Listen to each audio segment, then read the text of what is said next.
بەڵێ بینەرانی عزیز سڵاوتان لێبێ، من یادگار فایەخم. ئەم شەو بە شێوەیەکی ڕاستەوخۆ لە شاری سلێمانیەوە لەگەڵتانە بم بۆ باسی ڕۆژ. دیارە باسی ڕۆژی ئەم ڕۆژمان تایبەتە بە کێشەکانی نێوان حکوومەتی هەرێمی کوردستان و حکوومەتی عێراق.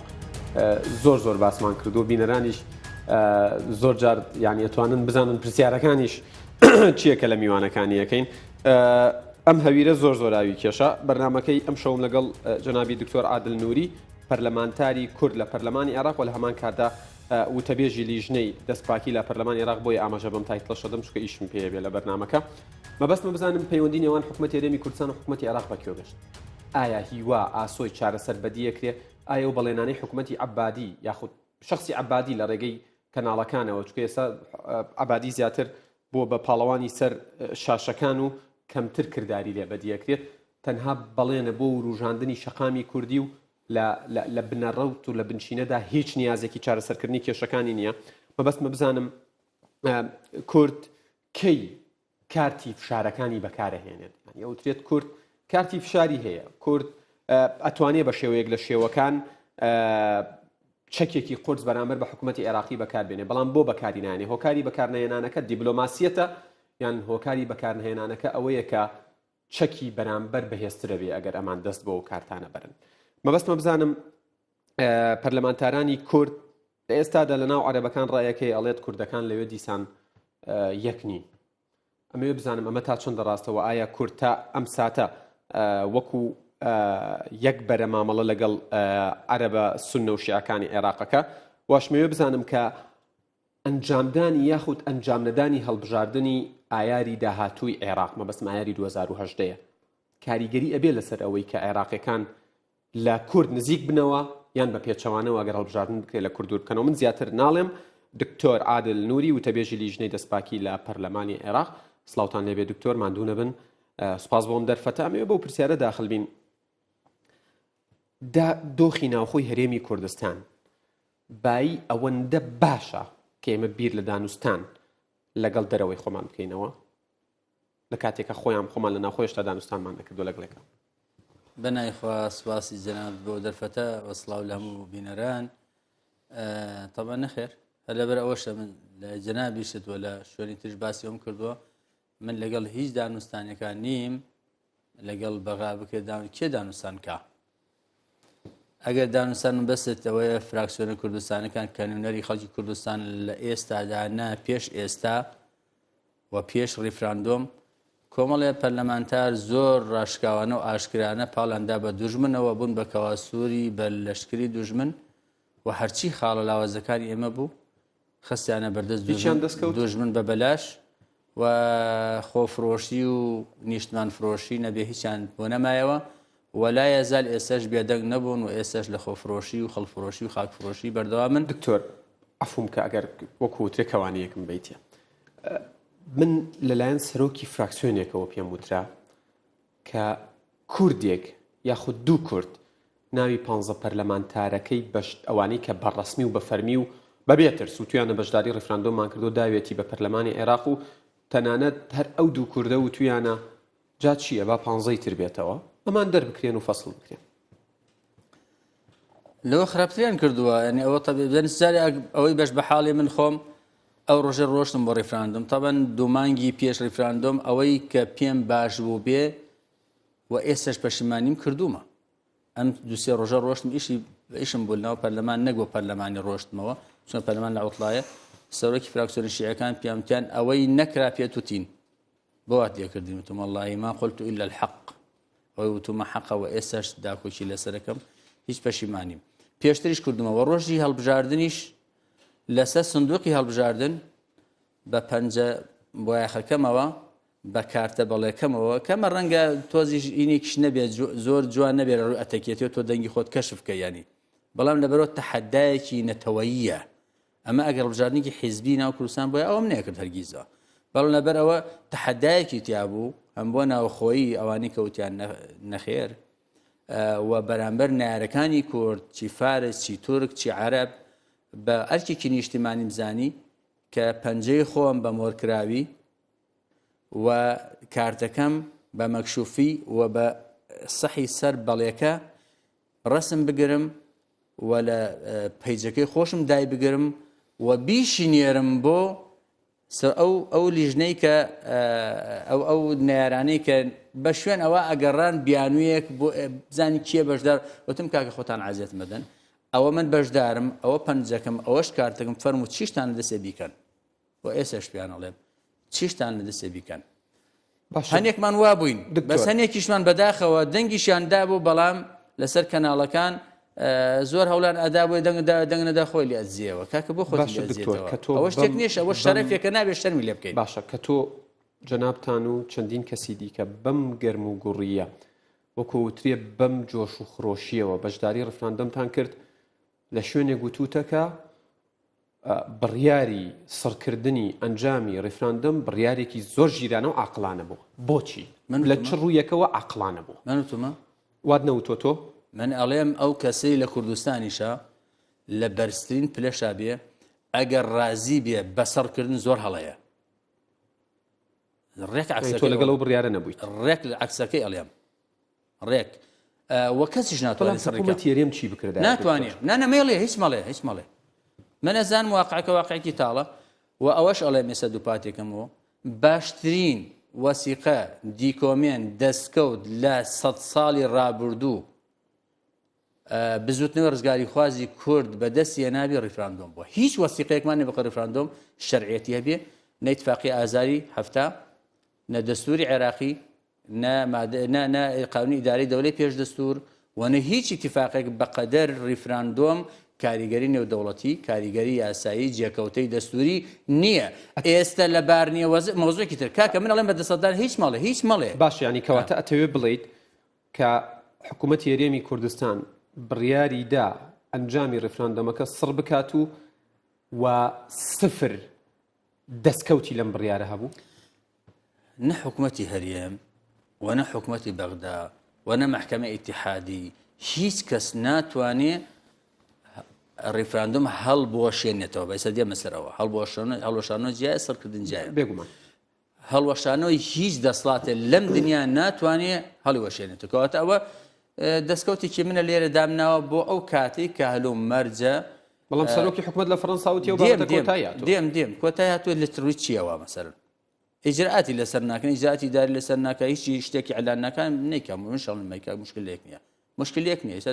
دەسەڵاتی نییە بێت کاری پێ بکە ڕیفراندۆم بەڵێ لە ڕیفراندۆمە لە 1992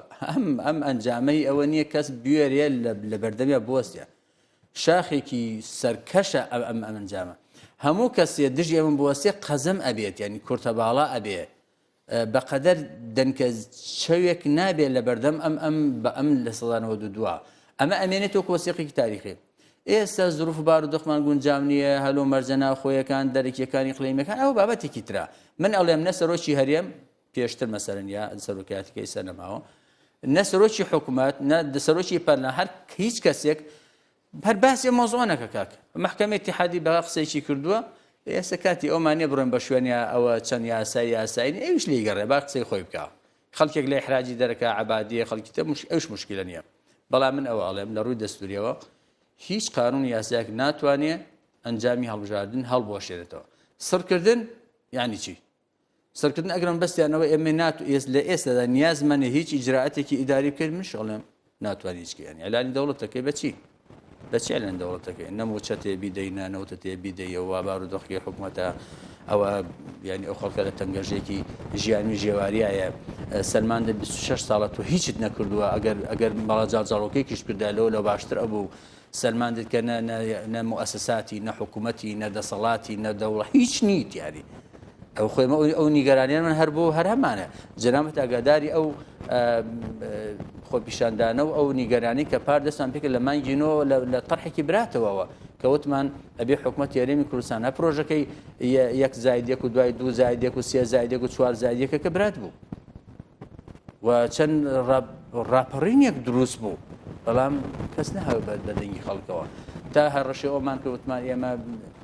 کیکار دروستەکەین و هەوڵەدەین موچە بچێتەوە سەر بەغدا و بەڵام لەگەڵ ئەوەشا چوون ژێربەژێری ئیتفاقێکیان کرد و هەتا پارەی محامێکەشمە خۆمان دامان دوایی کۆمەڵی پەرلەمانتار لە جیرفانی خۆمان محامیمان گرت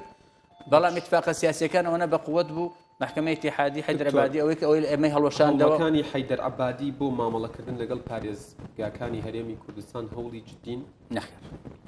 هیچ ناتوانێ بکەم وتەحەداشەکەم قەت سەرکەوتوو نابێ ئەوە حەیدەر عەبادی و غێری حەیدەر عەبادی ئەوانشی کە کلکن بۆ بەغدا لێرە هەوڵانەدەن سەریان دای لەبەرد و ئەمێشکیان وەکو وایە کە لەو شاخانەی نیەتی هەیە لەگەڵ حکوومەتی هەرێمی کوردستان بگا بە تەئکید هەرێبێ لەگەڵ حکوومەتی هەرێمی کوردستانە و ئەو کەسانیش هەوڵی بە پارێزگا پارچەکردنی کوردستان سەریان دای لەبەر جایەکی ترش ئەڵێ بە تەحەداوە کێش قسەکە بەڵام ئێستا بۆ چوونێکەیە ئەڵێ دوای ئەوەی کە کاگنیە چیرەڤان بارزانی سەرۆکی حکوومەتی هەرێمی کوردستان و کاقوبات تاڵەبانی جێگری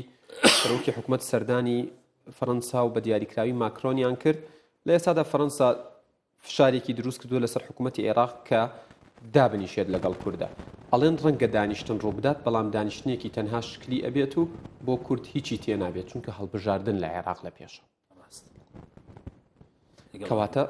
بابینە سەر بابەتی هەڵبژاردن ئەنجامدانی هەڵبژاردن لە ئایاری 2010 لە عێراق بۆ کورد باشە یان ئەنجام نەدانی لە شوێنێک ئاماژەت بەوە تا 2020 دوا بخێت پێش 2 ساڵ من ئەمە وتووە پێش 2 ساڵ پێشبینیم وا بووە لە 180 بۆ چوونی عادل نووری پێش 2 ساڵ وتمە هەڵبژاردن لە ئایاری ئایار بێ ئازار بێ ئەو کات نەمان ئەزانی چەندە تازە تەحلیلکرا بە ئایار لە بەهاری 2018 ئەنجام نادرێ لە سەدا تا ئێستش لەسەر ئەو ڕام کە 2 ساڵ پێش ئێستا ئێلانم کردووە پێش ئەم مۆزی ڕیفراندوم کەرکوو طبعا کۆمەڵی شتێ دەستین بەچ پێدراوە یەکەم ترامپ ئەو کاتە ترامپ پیشنهات بوو ئەم وەزەی عێراق ئەبێ کۆتای پێبێ شیعە باڵادەست و ئێران بە ئارزوی خۆی حکومە ئەکا و عێراق وەکو محافظەیەکی ئێران خۆزگە وەکو محافظەیەکی ئێران مامەڵەمە لەگەڵا بکرا بووی بەلای کەم خەدەمات و شتێکمان بواە لە ڕووی سیاسیەکەەوە لە ڕوو دەستێوەردانەوە عێراق ئەوە من بە ئاشکرا لەم سەر کەناڵی ئەڵێم عێراق بەشێکە لە ئێران تابعی ئێران زۆر بە ڕاشکاوانە زۆر بە ئاشکرایانە بەڵام خۆزگە وەکو بەشێکی ئێران مامەڵەمە لەگەڵا بکرا لە ڕووی ڕەواتب و موچە و کارەبا و بۆریغاز و خەدەمات و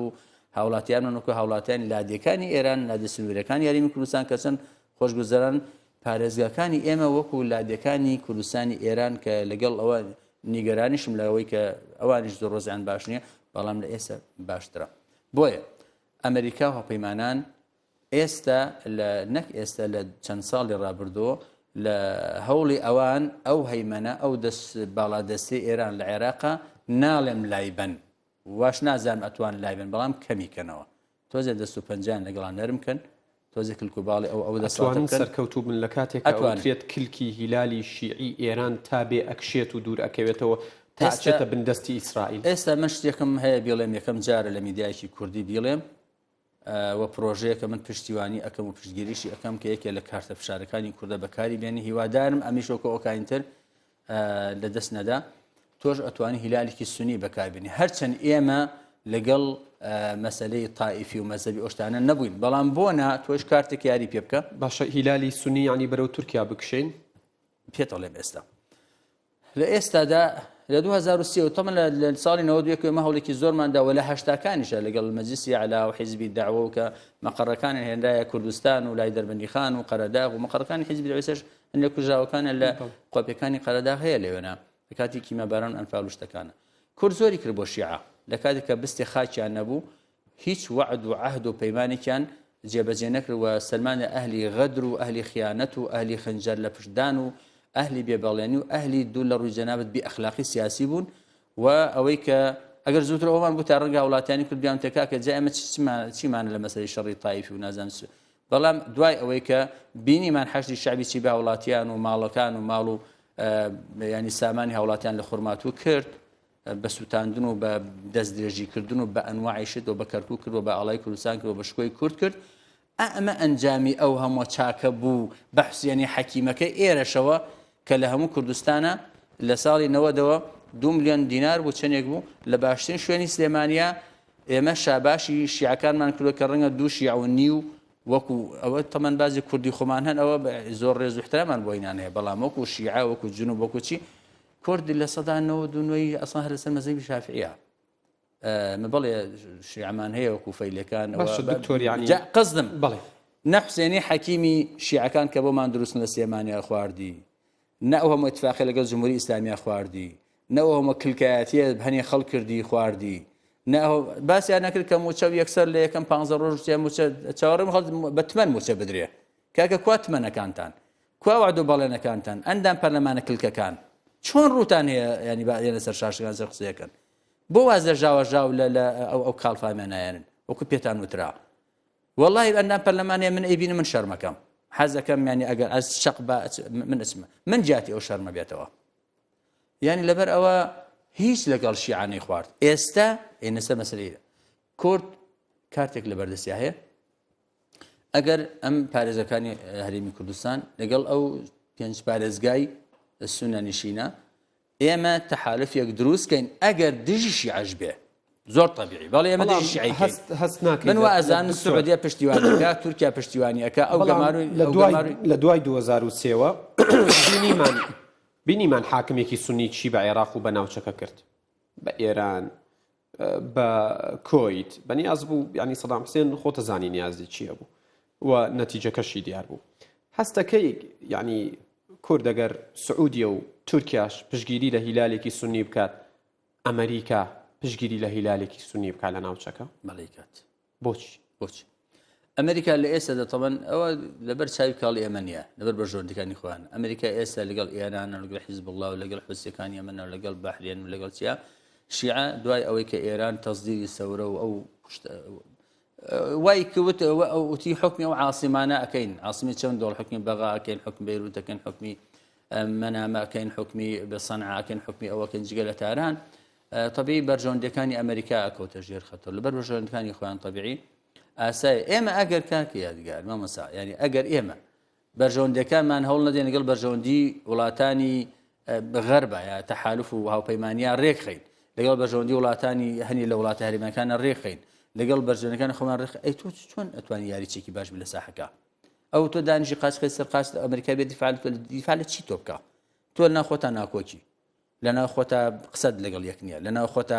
جاش پەرلەمانتارت هەیە جاش حیزبت هەیە جاش کەناڵت هەیە دوو لە ڕووی جەناب داوای لە بردنمان کەم ناچارم میوانە بکات بێنم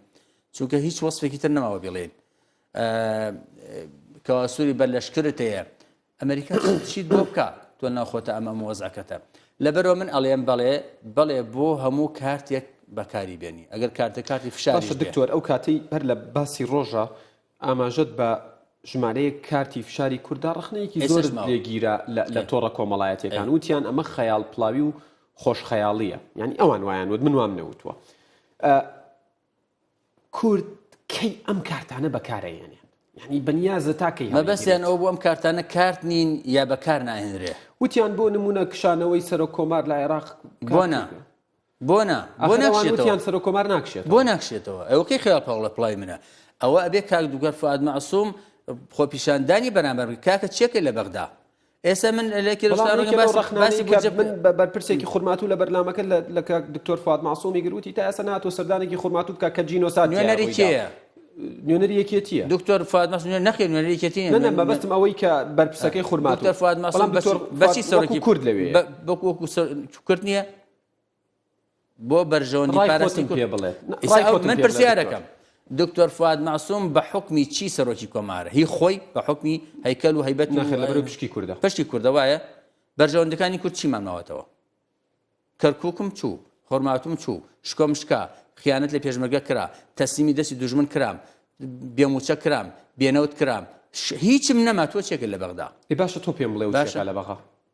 ئەوە ئەڵێ من کارتی ئێمە ئەبێ بێتەوە ئەگەر هاتەوە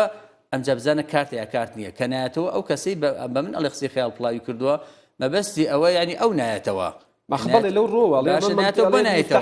چاوەڕێی کێ بڵێ بڕوارەوە ئەگەر کاک دکتۆر فواد تۆ خاوەنی لەگەڵ ڕێز و حورمەتمان بۆ شخصی کاک دکتۆر من وەکو هاوڵاتی حەقی خۆمە وا بڵێم ینی حەقی خۆمە دیفاع لە بەرژەوەندی خاک و خەڵکی کوردستان بکەم من ئەزان بەچی شێوە کاک دکتۆر فواد مەعسووم ڕۆشت بوو بە سەوری کۆمار وە لە مەعمعاکا بووم وەلەو کەسانەشا بووم کە لە بەی نابووم چی شتیا ڕووی ئەدا وە کێ شاوکاری بوو ئەوە هەمووی لێگەڕێ بۆ مێژوو بەڵام کاک دکتۆر تۆ چاوەڕێی یەکێکی رازی بێ جهەتێکی دەوڵەتێکی لایەنێکی بڵێ قەیناکە ئێمە رازین بڕۆرەوە یاخۆ تاوانی ئیرادەی خۆتی ئەگەر خاوەنی ئیرادەی خۆتی خاوەنی بەگوێی ئیرادەی کوردستانەکەی ناخۆی کوردستانەکەی کاکە ئەوە من فەرمو ئەڵێم بەرژەوەندەکان و ئەخوازێ بێتەوە با ئێمە حەزەکە جەناب بیکە بەینەکی سفتایە بکە لە ماڵپەڕەکەی خۆتا لە ڕوودا لە کەی 24 بڵێ چەند کەس لەگەڵ ئەو پێشنیاری عادل نوریە کە سەرۆکی کۆمار لەگەڵ پەرلەمانتار و لەگەڵ دوو وەزیرەکەشە بکشێتەوە با بینەوە خەلفی کاکە ئێمە لە جەبهەیە و شکستمانە ناوە شکاوین جەبەتەوە ئەناوێ بینە دوا بۆی عادە تەنزیم بکەین ئەنابێ ڕیزەکانمان ڕێخینەوە باشە دکتۆر باشە ئەو کات کاکە ئێمە لەم پرۆسە شکست خواردوی عێراق ئەکشێنەوە چیمان ماوە زەرەری تیا بکەین ئەڵێ لە دوای تاڵانکردن نازانم چی سەری خۆیان دکتۆر لەبەرەوە خەیاڵ پڵاوی نییە کارتەکان ئێسش باشترین کارت ئەوە یەکێ لەو کارتانەیە یەکێتە لەو کارتانەیە ئەوەی سونەکان لەگەڵ سونەکانە کە ئاماژەمان پێکرد بۆ ناکاکە من بەلایکەمەوە دژمناتی سونی عەرەب خۆم دوورەخەمەوە ئەو ناوچە جێناکۆکانی کە شیعە هاتووە بە حساب ئەمە سونە ڕازینیە و ئێمەژین ناوچە جێناکۆکمان لەگەڵ شیعانێ لەگەڵ سونە هەمانە تەرحیل یەکەم بۆ وەختێکی تر بۆ کاتێکی تر بۆ کاتی کە گونجاو بێ من ڕێک و پێک لەگەڵ سونەکانە ئەو کاتە ئێمە و سونەکان ڕێک بووین بەستەنە عەرەبی شیعەبەتەنە ئەمێنێتەوە فشاریان لەسەر دروست ئەبێ ئێرانیش ناتوانن داکۆکیان لەسەر کە ئەو کات شیعەکان دێن بڕوا بکە بە کڕنووشەوە دێن لە دەرگای کورد ئەدەن کاکە فەرمون ئێوە ئەمرکەون ئێمە جێبەجێ باشە دکتۆر کەمتر لە 4 خولەکەم ماوە و هەندێک پرسیارم ماوە بیکەم چەندین جار لە بەرنمەکانی منیش ئاماژەت بەوە داوە کە مەلەف و دۆسیەکی زۆری گەندەڵی بەرپرسانی عێراقت لایە من ئەم جارە پرسیارێکی جیاوازەکەم ناڵێم بۆ تۆ دوای ئەم دۆسیانە وەکو دوای کەوتووی بۆ بەکاری نایەنی بۆ نایبێتە دادگا بەرپرسانی حکوومەتی هەرێمی کوردستان کە هەمیشە ئەگەر لە کەناڵەکە نەیان بینی بێت لە سایتی بینن لە سایت نەیان بینی بێت لە پەیجەکانی بینن پێم وتون خۆت پێدوتون پێم وتون بۆ هاتوونەتە پێشەوە لە تۆ بڵێن دکتۆر عادل نوری تۆم دۆسیانت لایە وەرە بزان چۆن بیجوڵێنین بۆ نایەنە پێشەوە من لە کەناڵێکی ترشا یعنی کورد لەلایەن عێراقەوە لەمە زیاتر تەحجیم و بچووکترەکرێتەوە بۆیە ئەڵێم هیچ کارتێک نان و هیچ کاتێک بەکاربێنن کارتمان هەیە ئەو کەسێک کە ئەڵێ کارت نێخی کارت هەیە ڕەنگە بازی قسە بەرامبەر قسەکەی بکرێ لە بێزاریە ئەڵێن باشە کە ئەم خەنجەرەتان بۆ کێڵگرت و ڕاستەکە منش ئەڵێم ئێمە ئەم هەموو کارتەمان هەیە نەکارتی فشار کارتی مشاریشمان هەیە باشە کارتمان هەیە ئەوانەی پێ ببڕینەوە پرۆسە سیاسەکە پێ ببڕینەوەکو دار چۆن ناوا لە بری ئەم سەرکردایەتی سیاسی ئێستا سەرکردایەتی سیاسی بە تەسەووری من ئێمە ئاماژەم لە شوێنێکی ترش پێ کردووە لە کەناڵێکی ترە ئەمانش دۆسی گەندەڵیان هەیە ئەوە ئێمە خوایانە ئەڵێ دەستی لێمەدە بە ئەوەی مژ نەجوڵێ باشە بەرپرسێ بە منی وتوتەکە کە تو ڕەشە لە چیەکەی بۆ وەزی ئێمە خۆمان باشە هەر هی ئەمانش لای من هەیە کەواتە شیعی عێراقیش دۆسی گەندەڵی بەرپرسانی کوردی لایە دۆسی زۆر خراپ ئەم دۆسیانە بجوڵێن دۆسی زۆر خراپ یاری ئاماژەم داوای ناوم لێ مەکە گەندەڵیە چی بەرپرسی کورد هەیە تابینە قاقای لە گەندەڵیا گیراوە هاناو پەنای بۆ بەرپرسێکی کاکە بۆ کوڕی مالیکی بردووە کە ئینقازی کا لەو مەزەقا باشە ئەو مالیکی کە دوژمنمانە ئەی ئەمە بۆ ئەوە شێت تۆ بینێری بۆی مافی گەلی کورد بۆ بسێنێ کە لە زمەی وا گەوری لە بەردەسابێ کاکە تۆ ینی زۆر شتەیە ناوترێ زۆر شتەیە ئەخلاقیان ناکرێ بێڵێ کەواتە حکوومەتی هەرێمی کوردستان باری زۆر لارە بۆیە